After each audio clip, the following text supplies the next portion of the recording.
இன்னைக்கு நம்ம ஷோட கெஸ்ட் யார் அப்படின்றத சொல்லிடலாமா பவி? கண்டிப்பா. முதியோர் நலம் குறித்த நமது கேள்விகளுக்கும் சந்தேகங்களுக்கும் பதிலளிக்க வருகிறார் இத்துறையில் அனுபவம் வாய்ந்த முதியோர் நல மருத்துவர் doctor Arulmozhi Selvan.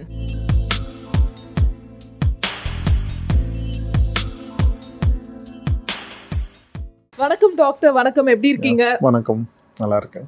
Super. So நிறைய இன்ஃபர்மேட்டிவ் விஷயங்கள்லாம் உங்கள்கிட்ட கேட்டு தெரிஞ்சுக்கிறதுக்காக நாங்கள் 2 பேரும் ஆவலாக காத்துட்ருக்கோம்.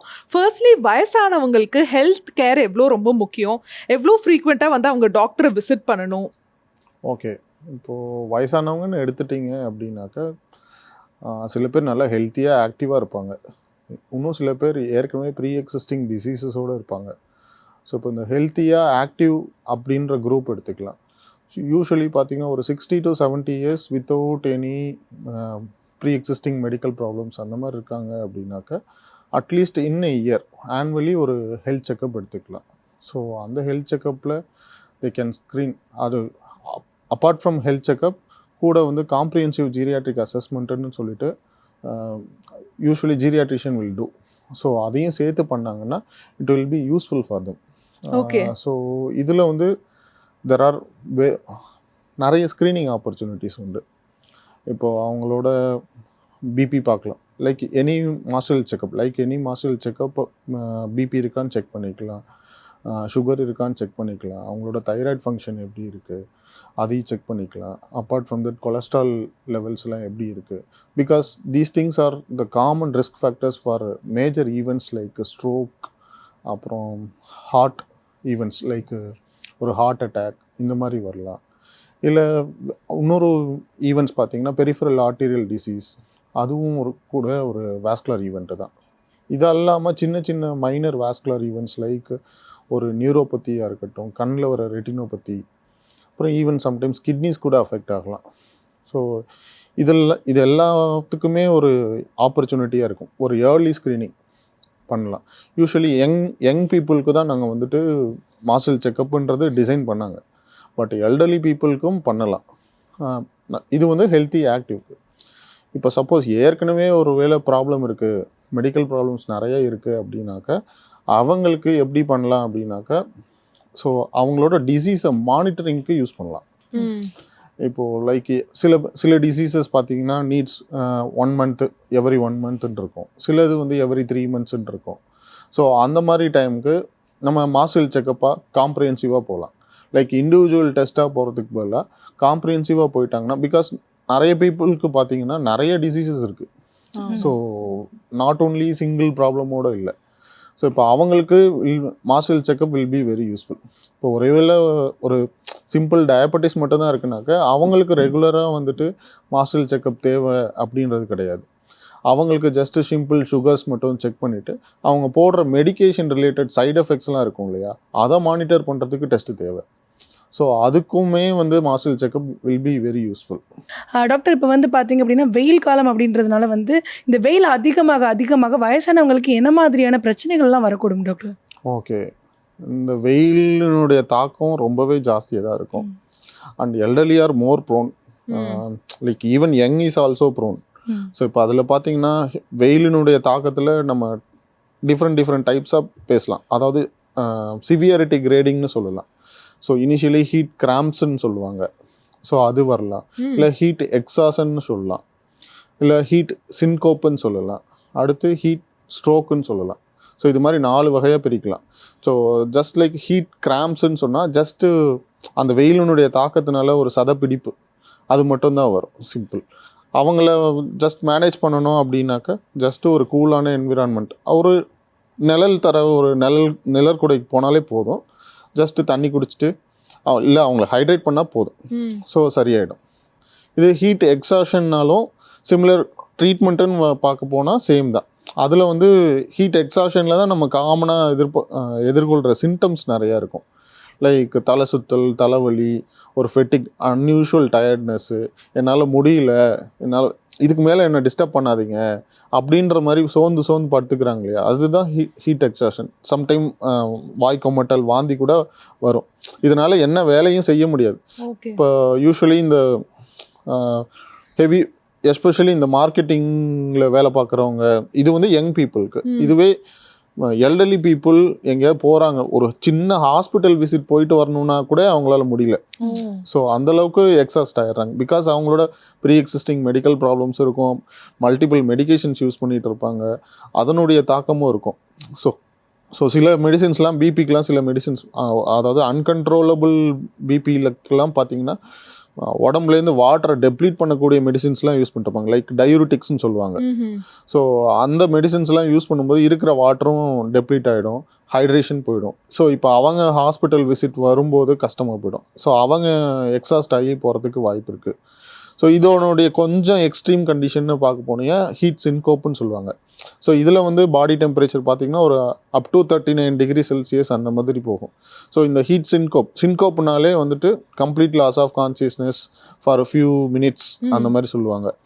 ஸோ அது மாதிரி ஹீட்டினுடைய தாக்கத்தினாலேயே கூட ஒருத்தர் வந்துட்டு கான்சியஸ் லெவல் இழக்க நேரிடலாம். ஸோ அந்த ஃபேஸை தான் வந்து ஹீட் சின்கோப்புன்னு சொல்லுவாங்க. ஓகே.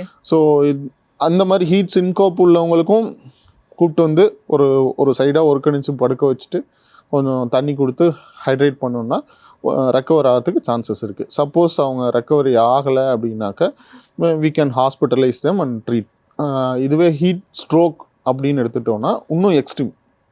ஃபர்தராக பார்த்தீங்கன்னா இந்த அரௌண்ட் 39 டிகிரி செல்சியஸையும் கிராஸ் பண்ணி 40 டிகிரி செல்சியஸை கிராஸ் பண்ணி போயிடும்.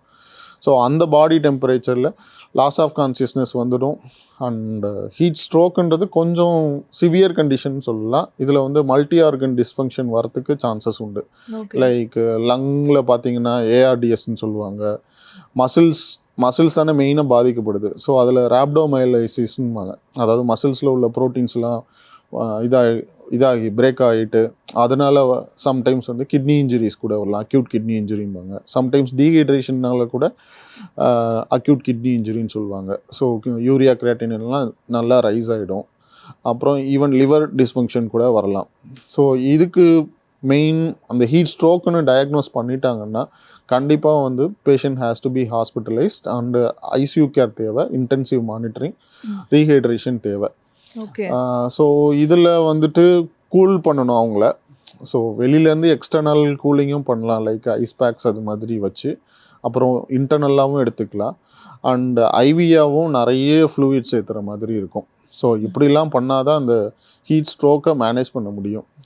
ஸோ இதெல்லாம் அவாய்ட் பண்ணணும். ப்ரிவென்டிவாக பார்க்கணுன்னாக்க ப்ரெஃபரபிள் வெயிலில் போகாமல் இருக்கிறது பெட்டர். வயசானவங்க முடிஞ்ச அளவுக்கு ஹாஸ்பிட்டல் விசிட்ஸை ஈவினிங்லேயோ இல்லை ஏர்லி மார்னிங்லேயோ வச்சுருக்கணும். இல்லை கையில் எப்போவுமே ஒரு தண்ணி பாட்டிலோடு போயிடுறது. சில பேருக்கு வந்து ஃப்ளூயிட் ரெஸ்ட்ரிக்ஷன்லாம் சொல்லுவாங்க, பட் இந்த சம்மரில் நிறைய பார்க்க முடியாது. முடிஞ்ச அளவுக்கு தண்ணி குடிச்சிக்கலாம்.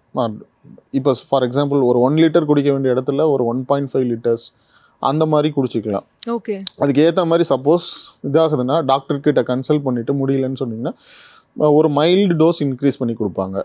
So that will help them. இந்த மாதிரி ஒரு ஷார்ட் டேர்ம் தானே, so that won't harm the much. அதே மாதிரி டாக்டர், இப்போ ஜென்ரலாக ஹீட் ஸ்ட்ரோக் தான் வந்திருக்குன்னு எப்படி கண்டுபிடிக்கிறது? என்ன மாதிரியான சிம்டம்ஸ் வச்சு இது ஹீட் ஸ்ட்ரோக் தான் அப்படின்னு நம்ம வந்து கண்டுபிடிக்கிறது?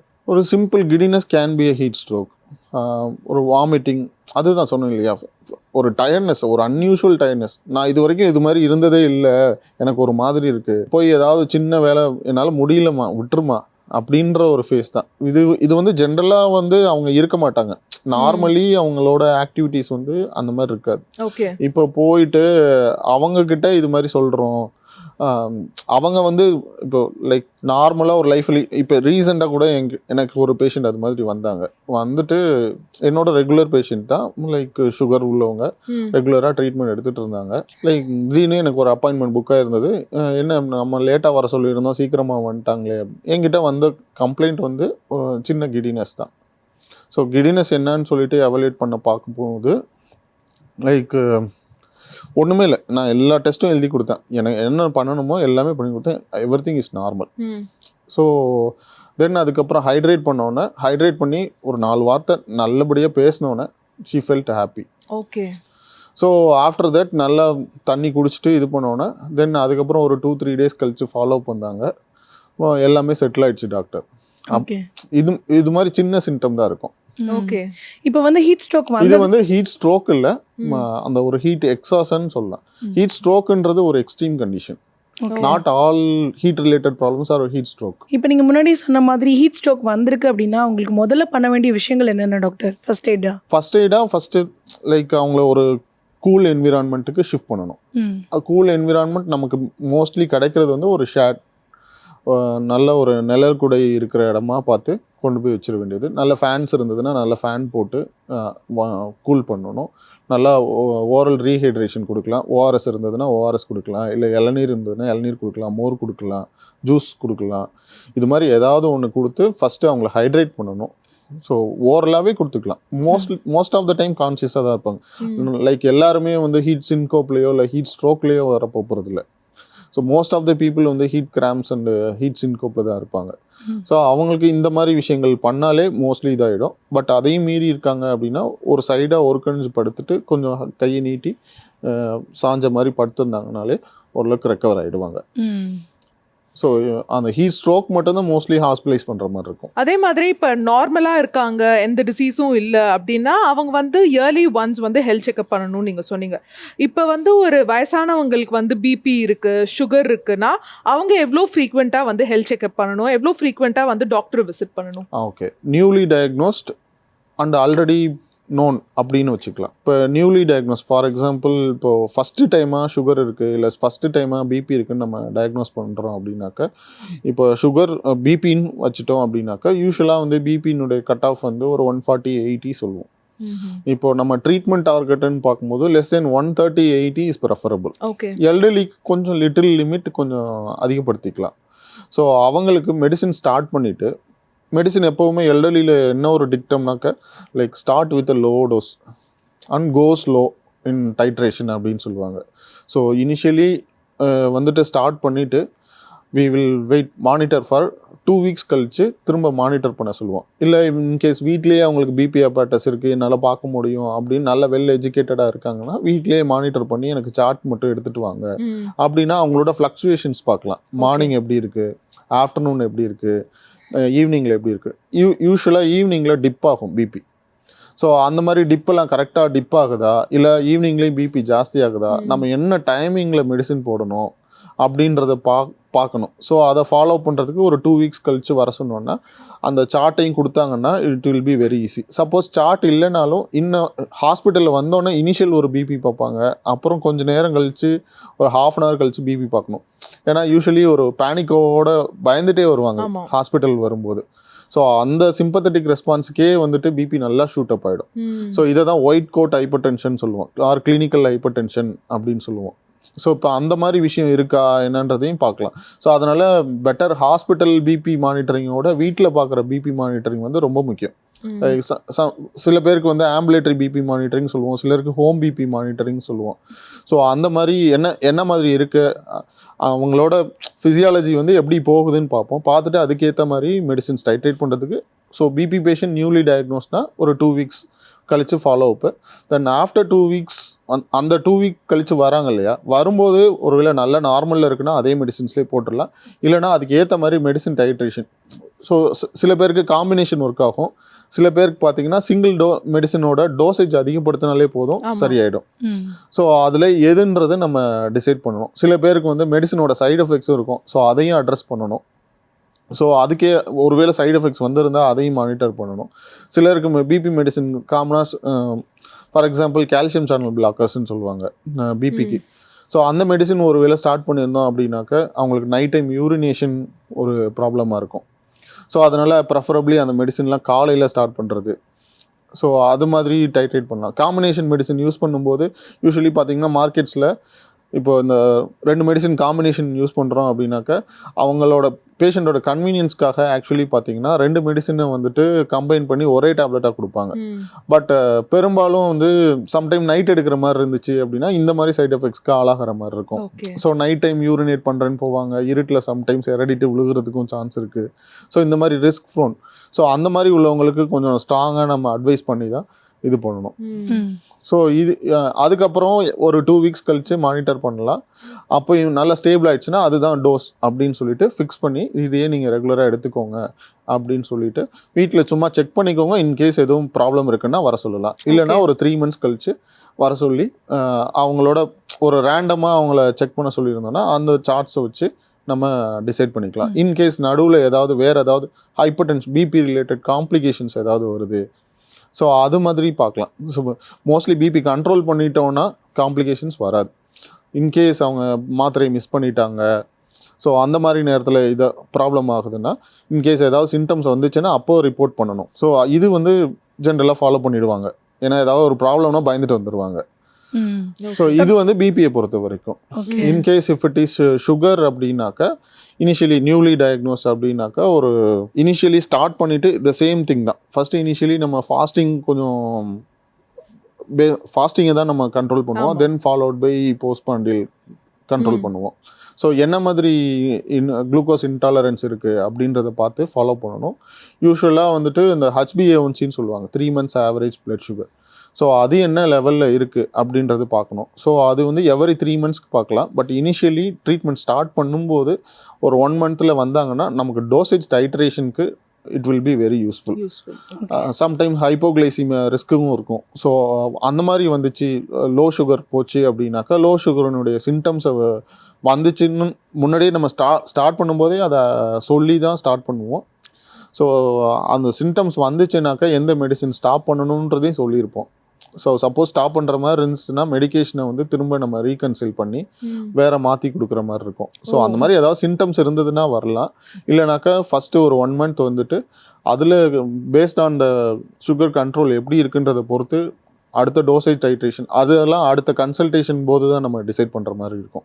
நீங்கள் சொன்ன மாதிரி வந்து பிபி டேப்லெட்டை வந்து ஒரு வேளை வந்து பேஷண்ட்ஸ் வந்து மிஸ் பண்ணுறாங்க, போடுறதுக்கு மறந்துடுறாங்க அப்படின்ற மாதிரி இருக்கும்போது என்ன மாதிரியான ப்ராப்ளம்லாம் அவங்க ஃபேஸ் பண்ணுற மாதிரி ஆகும் டாக்டர்? இப்போது நல்ல ஒரு ரெகுலராக போட்டு கண்ட்ரோல் பண்ணி வச்சுருக்கோம் அப்படின்னாக்கா 1 or 2 days போடலை அப்படின்னாக்கா அது மீன் 1 or 2 doses டேஸ்ன்னு சொல்ல முடியாது.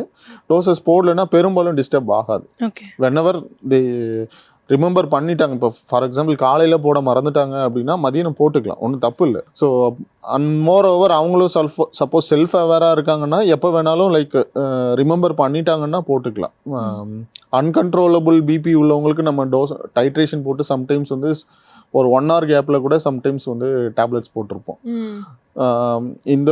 இந்த டேப்லெட் வந்து 8 o'clock எடுத்துக்கோங்க, இந்த டேப்லெட் 9 o'clock எடுத்துக்கோங்க அப்படிலாம் கூட சொல்லியிருப்போம். ஸோ அந்த மாதிரி ஒரு விஷயங்கள் ஒரு வேளை டிஸ்டர்ப் பண்ணியிருந்தா அவங்க வந்து ஒரு ஸ்பெசிஃபிக் யூனிக்கான பீப்புள்னு வச்சுக்கோங்களேன். ஸோ அவங்க மோஸ்ட் லைக்லி டாக்டர் கூட கான்டாக்டில் இருந்துட்டா பெட்டர். ஒரு டெலிகன்சல்டேஷன் எடுத்துட்டா கூட இட் வில் பி பெட்டர். இன்னும் சொல்லப்போனால் ஃபர்தராக மானிட்டர் பண்ணலாம். லைக் இப்போ ஒரு 2 days விட்டுட்டாங்க பட் டோசேஜ் வந்து பட் பிபி மெயின்டைன் ஆகுது அப்படின்னாக்கா லைக் நெக்ஸ்ட் டேலேருந்து எடுத்துக்கலாம். சிம்டம்ஸ்ன்னு பார்க்க போனால் அவங்களுக்கு வந்து ஸ்ட்ரைட்டாகவே வந்து பெருசாக அந்த பிபி லெவல் வந்து ஷூட்டப் ஆனால் தான் வரும். But most of the time வந்து ஏசிம்டமேட்டிக்காக தான் இருப்பாங்க. லைக் பிபி ஷூட்டப் பிகாஸ் அவங்க ஆல்ரெடியே ஏசிம்டமேட்டிக்காக இருந்து பிபின்னு கண்டுபிடிச்சவங்க தான். ஸோ இப்போ நம்ம ஸ்டார்ட் பண்ணியும் மோஸ்ட் ஆஃப் த டைம் ஏசிம்டமேட்டிக்காக தான் இருப்பாங்க. அப்படி ஒருவேளை வந்து சிம்டம்ஸ் வந்துச்சு அப்படின்னாக்கா மோஸ்ட் ஆஃப் த டைம் பின் மண்டை வலிக்கலாம், ஆக்சிபிட்டல் ஹெட்டேக்குன்னு சொல்லுவாங்க, இல்லை ஒரு சின்ன கிடினஸ் வரலாம். இதுதான் ஒரு காமனான சிம்டம். ஒரு வார்னிங் சிம்டம்னு சொல்ல போனால் சம்டைம்ஸ் வந்து அது வந்து ஒரு பிபினால வரக்கூடிய காம்ப்ளிகேஷனாக தான் இருக்கும்.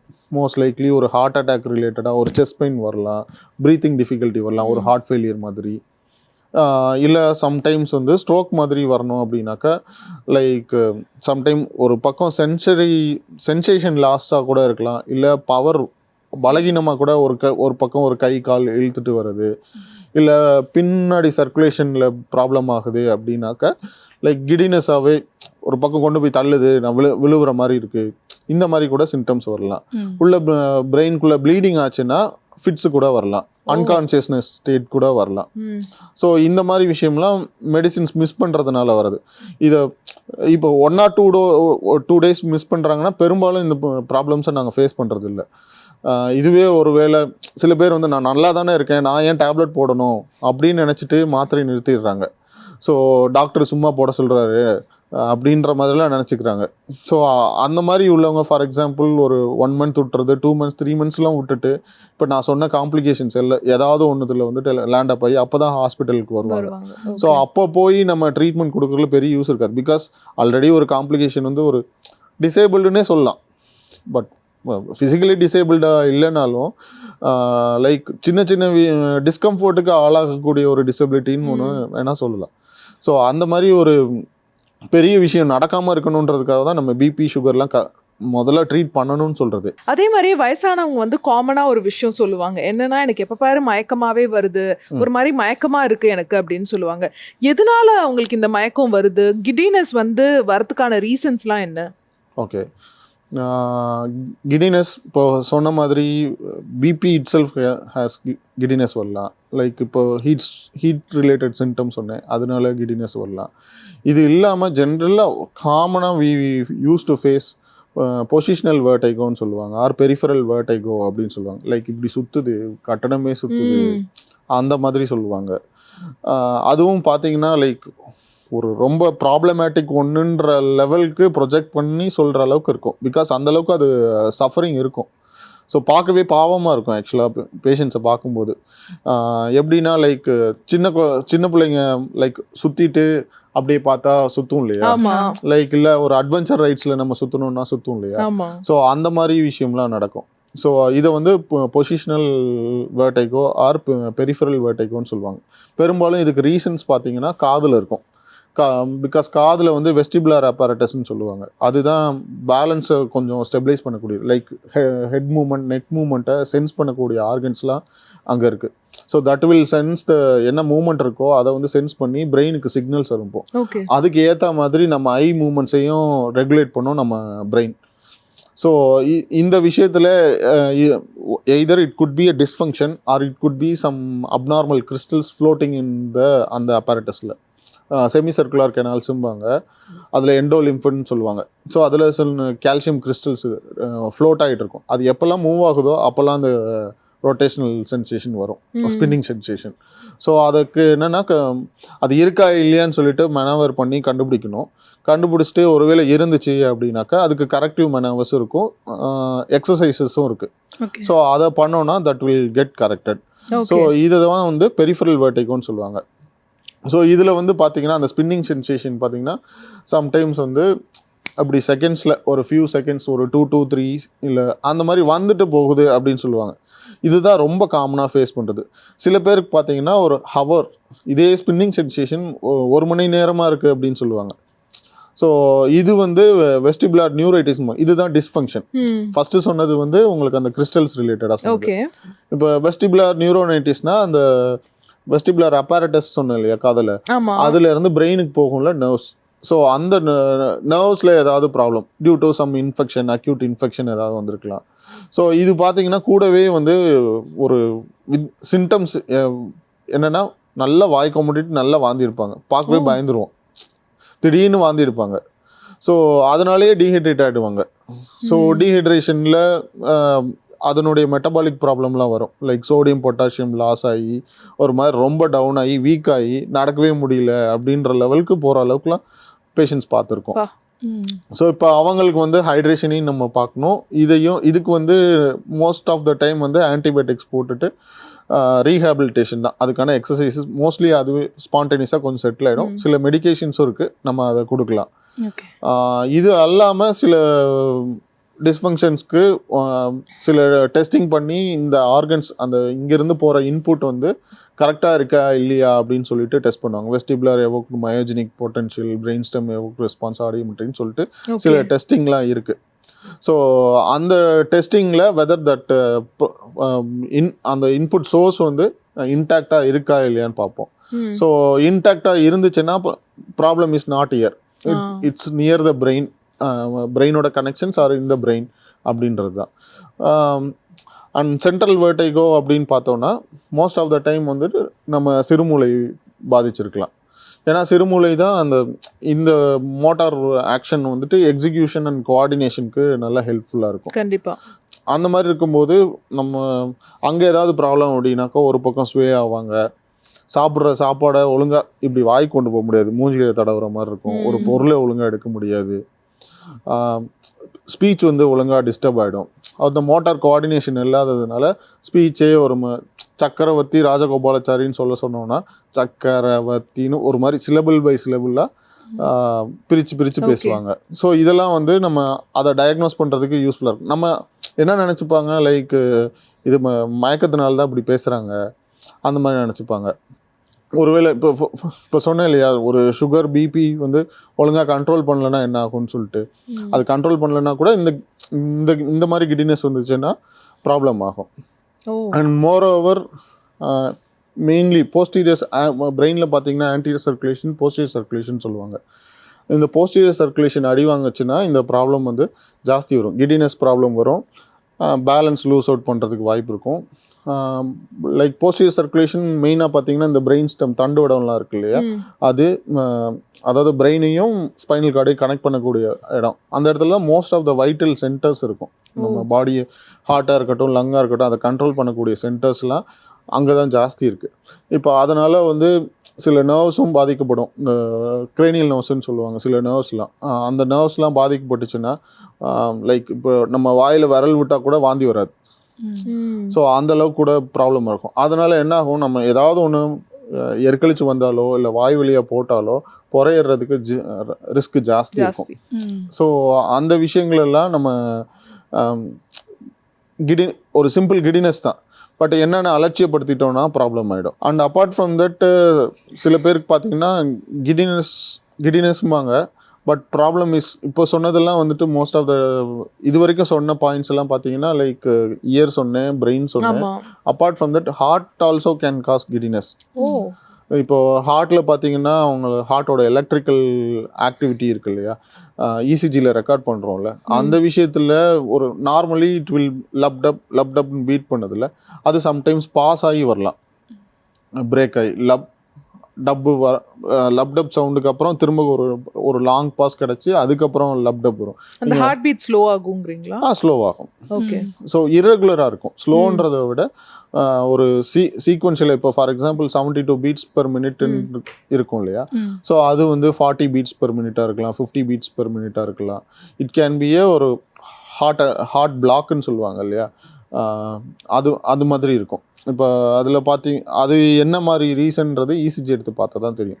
ஸோ இப்போ ஒரு கிடினஸ்னு வந்தால் ஃபஸ்ட்டு திங் அலார்மிங் திங் என்ன இருக்குன்னு பார்க்கும்போது வெதர் த பிரெயினில் ப்ராப்ளம் இருக்குது, அதாவது நர்வ்ஸில் ப்ராப்ளமா இல்லை ஹார்ட்டில் ப்ராப்ளமா அப்படின்றதான் எமர்ஜென்சி.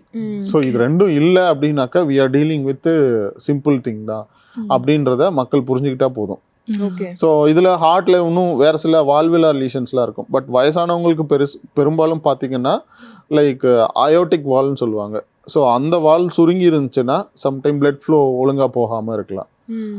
இது அல்லாமல் பார்க்கும்போது கழுத்தில் வந்துட்டு ரத்த குழாய் இருக்கும், கரோட்டிட் ஆர்டரின்னு சொல்லுவாங்க. ஸோ அதில் சில ரிசப்டார்ஸ்லாம் இருக்கும், நம்ம பிபியை கண்ட்ரோல் பண்ணுறது ஹார்ட்டை கண்ட்ரோல் பண்ணக்கூடிய ரிசப்டார்ஸ்லாம் இருக்கும்.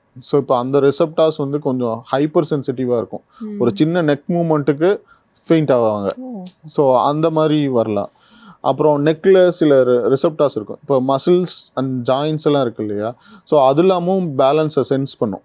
ஸோ இப்போ அது ப்ராப்ளமாக இருந்தாலும் உங்களுக்கு வந்துட்டு வேர்டைகோ வரலாம். இப்போ ஃபார் எக்ஸாம்பிள் சர்விக்கல் வேர்டைகோன்னு சொல்லுவாங்க. இப்படி மூஞ்சி கழுவும் போது கிடினஸ் வரும், கீழே குனிஞ்சு ஏதாவது எடுக்க போகும்போது கிடினஸ் வரும்.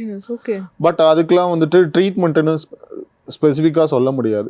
ஸோ ஏன் வந்துச்சு, சப்போஸ் பார்த்தீங்கன்னா சம்டைம்ஸ் வந்துட்டு சர்விக்கல் ஸ்பாண்டைலோசிஸ்ன்னு சொல்லுவாங்க, நெக் மூவ்மெண்ட் தான் உங்களுக்கு வந்துட்டு அக்ரவேட் பண்ணுது அப்படின்னாக்கா நெக் மூவ்மெண்ட்டை ரெஸ்ட்ரிக்ட் பண்ணணும்னு சொல்லிட்டு சாஃப்ட் சர்விக்கல் காலர்ஸ் அட்வைஸ் பண்ணுவாங்க. இது இல்லாமல் வேறு சில கிடினஸ் இருக்குது. லைக் கிடினஸ்னால் அந்த சுற்றுற சென்சேஷன் மட்டும் இல்லை, லைக் ஒரு தலை பாரம் அது மட்டும் கிடையாது, ஒரு டிஸ்ஈக்லிபிரியம் இருந்தாலும் அதுவுமே நம்ம வந்து கிடினஸில் சேர்க்கலாம். லைக் இப்போ ஒரு சுகர் பேஷண்ட் இருக்காங்க, அது அவங்களுக்கு வந்து ஒரு காம்ப்ளிகேஷன்னா டயபெட்டிக் நியூரோபதி, பெரிஃபரல் நியூரோபதின்னு சொல்லுவாங்க.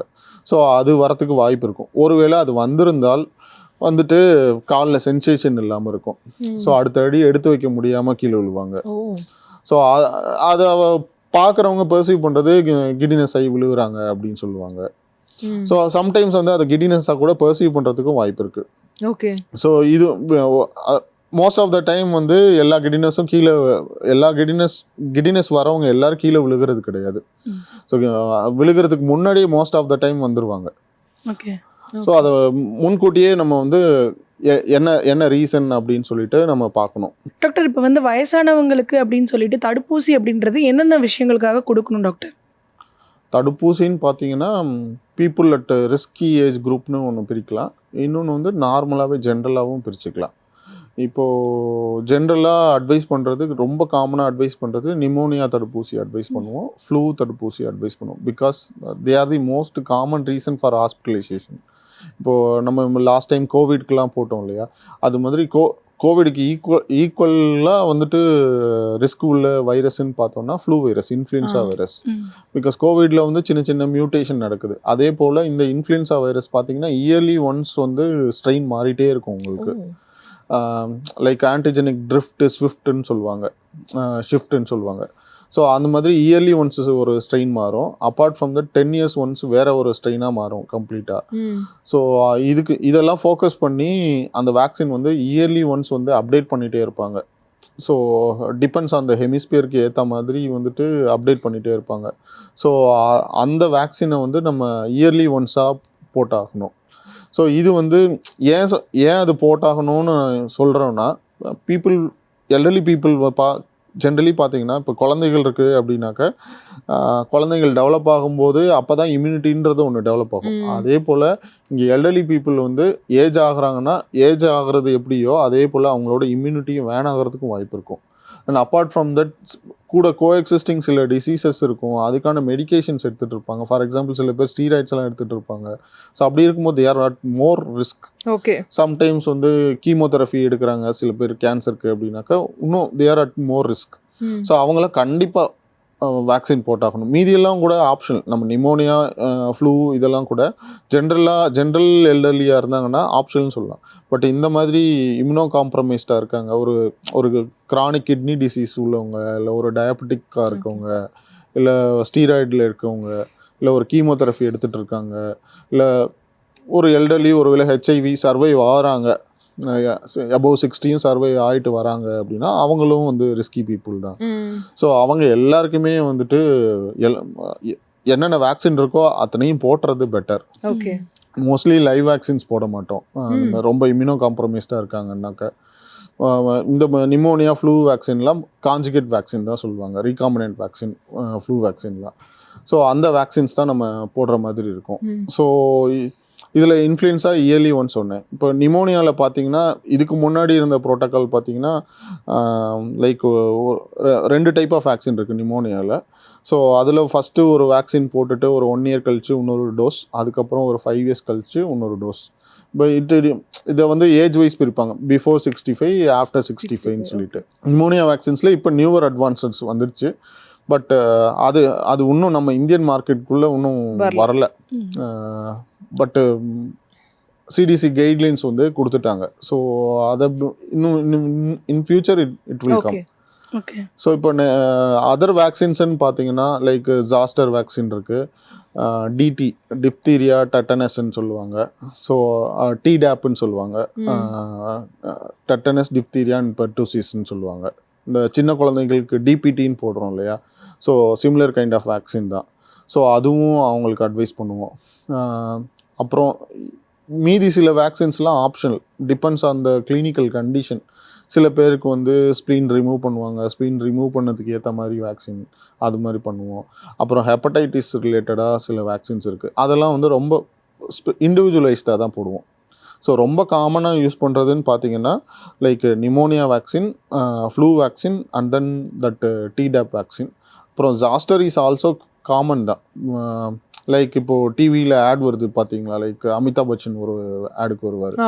ஸோ அந்த அக்கின்னு சொல்லுவாங்க, சின்ன குழந்தைங்களுக்கு அம்மையாக வருதுல்ல சிக்கன் பாக்ஸ், அது சேம் தான். ஸோ அது திரும்ப இவங்களுக்கு இம்யூனிட்டி வேணாகிறதுனால திரும்ப ரீஆக்டிவேட் ஆகி வரது தான். Okay. So but it will be a painful condition. So அதுக்கு வேக்சின் போட்டோம்னா அதை வரதை தவிர்க்கலாம். பட் ரிலேட்டட் டு வேக்சின் பார்க்கும்போது ஜென்ரலாக பார்க்கும்போது it will be little expensive. But போட்டுட்டோம் அப்படின்னாக்கா ஒரு அன்னெசரி ஹாஸ்பிட்டலைசேஷன், ஒரு பெரிய எக்ஸ்பென்ஸ் வந்து அவாய்ட் பண்ணலாம். ஓகே ஸோ அதுக்கு ரொம்ப யூஸ்ஃபுல்லாக இருக்கும். Okay doctor. ஸோ ரொம்ப யூஸ்ஃபுல்லான விஷயங்கள்லாம் எங்களோட ஷேர் பண்ணீங்க.